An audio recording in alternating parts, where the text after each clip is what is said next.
سیدنا جنید بغدادی رضی اللہ تعالیٰ عنہ جو سید الطائفہ ولیوں کے سردار اپنے زمانے کے قطب گھر میں بیٹھے ہوئے تھے. بڑے آپ گھر سے بھی مالدار تھے, بہت سارے لوگ اپنی ضرورت لے کر کے آتے تھے.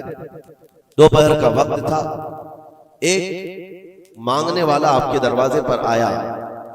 آپ کو جو دینا تھا وہ دے دیتے, لیکن آپ نے اس کو خیرات دینے کے وقت دل میں یہ سوچا کہ ہٹا کٹا آدمی ہے, کما کر کھا سکتا ہے, اس کو یہ بری لت کہاں سے پڑ گئی, یہ کیسا آدمی ہے.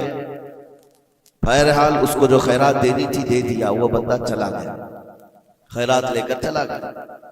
آپ واپس آپ اپنے گھر آئے, اور جیسے ہی آپ آئے نیند لگ گئی, آپ سو گئے. آپ کے سونے کے بعد آپ نے خواب دیکھا کہ میدان محشر قائم ہو چکا ہے, حساب کتاب ہو رہا ہے, لوگوں میں نفسا نفسی کا حال ہے, فرشتے کچھ کو پکڑ کر لے جا رہے ہیں, کچھ کا حساب کر رہے ہیں.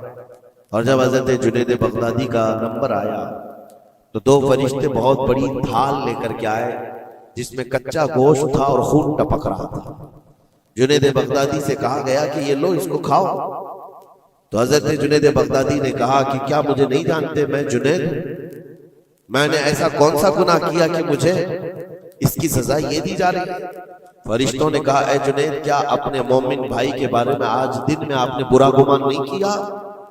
جو آپ کے دروازے پر آیا اس کے متعلق آپ نے بدگمانی نہیں کی؟ تو حضرت جنید بغدادی رضی اللہ تعالیٰ عنہ بچک کر کے اٹھ گئے, خوف کے مارے نیند کھل گئی, اور اس کے بعد بے قراری اتنی آئی کہ ہاں میں نے تو گمان اس کے متعلق غلط کیا تھا, تھوڑا سا ایسا بھی نہیں ہے کہ وہ چور ہے, ڈکیت ہے, ڈاکو ہے, یہ بھی نہیں, صرف اتنا سوچا تھا کہ ہٹا کٹا آدمی ہے, مانگتا کیوں ہے. حضرت جنید بغدادی اپنے گھر سے نکلے اس فقیر کو ڈھونڈنے کے لیے کہ جو میرے گھر آیا تھا, اور اس کے بعد ڈھونڈتے ہوئے اس کے پاس پہنچ گئے. جا کر کے اس سے معافی طلب کی, کہا کہ آج تو جو گھر پر آیا تھا میں نے تیرے متعلق یہ گمان کیا تھا کہ تو ہٹا کٹا آدمی ہے اور مانگ کر کھا رہا ہے. تو اس کے بعد اس شخص نے جو جواب دیا وہ حیرت میں تھا. میرے عزیزوں, نہ وہ فقیر تھا, نہ ہی وہ کوئی کمزور اور مجبور تھا, بلکہ اللہ کے ایک ولی تھے جو ان کے امتحان کے لیے آئے ہوئے تھے. حضرت جنید بغدادی رضی اللہ تعالیٰ عنہ کو اس سے زیادہ مال انہوں نے لوٹایا اور کہا اے جنید, تیرے مقامات کو اگر کوئی چیز ختم کرتی ہے تو مومنین کے متعلق بدگمانی کر.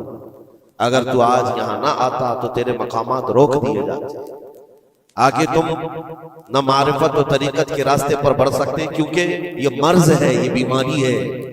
اس بیماری نے تو ہمارے معاشرے کو خراب کیا ہوا ہے. بدگمانی سے بچو.